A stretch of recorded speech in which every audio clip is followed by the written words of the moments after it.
এক উজ্জ্বল রৌদ্রোজ্জ্বল দুপুরে ছোট্ট অ্যালিস বসেছিল সবুজ ঘাসের উপর। চারপাশে গাছের ছায়া, নীল আকাশে ভাসছে সাদা তুলার মতো মেঘ।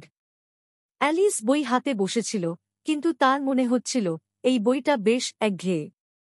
ঠিক তখনই সে চোখে পড়ল এক অদ্ভুত খরগোশকে। খরগোশটি শুধু হাঁটছিল না, সে গলায় একটা ঘড়ি ঝুলিয়ে নিজে নিজে বলছে, আহা, দেরি হয়ে গেল, খুব দেরি হয়ে গেল। অ্যালিস অবাক হয়ে খরগোশটির পেছনে ছুটতে লাগল। খরগোশ ঢুকে গেল একটি গর্তের মধ্যে, আর অ্যালিসও কৌতূহল সামলাতে না পেরে সেই গর্তে ঝাঁপ দিল। গর্তটা যেন শেষই হচ্ছিল না।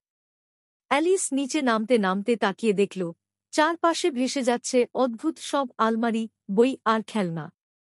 অবশেষে সে এসে পড়ল এক জাদুকরি দেশে, ওয়ান্ডারল্যান্ডে। ওখানে সবকিছুই অন্যরকম। কেউ বা খুব লম্বা, কেউ আবার খুব ছোট।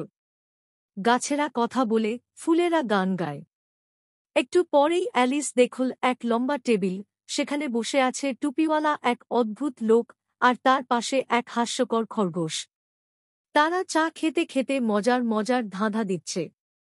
অ্যালিস একের পর এক অদ্ভুত ঘটনার মধ্যে পড়ে যাচ্ছিল। কখনো সে ছোট্ট একটা কেক খেয়ে হয়ে যাচ্ছে ক্ষুদে পাখির মতো ছোট, আবার কখনো এক গ্লাস পানীয় খেয়ে হয়ে যাচ্ছে গাছের সমান লম্বা। সবচেয়ে আশ্চর্যের ব্যাপার হল, ওয়ান্ডারল্যান্ডে কিছুই স্থির থাকে না। নিয়ম নেই, বাঁধন নেই। সবকিছুই যেন জাদুর মতো অদ্ভুত। কিন্তু যতই মজা হোক, অ্যালিসের মনে হচ্ছিল, এত অদ্ভুত জগতে কি সে চিরকাল থাকতে পারবে? হয়তো না।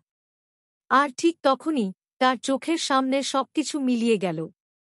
গাছ, ফুল, খরগোশ, টুপিওয়ালা লোক, সব যেন হাওয়ায় মিলিয়ে গেল।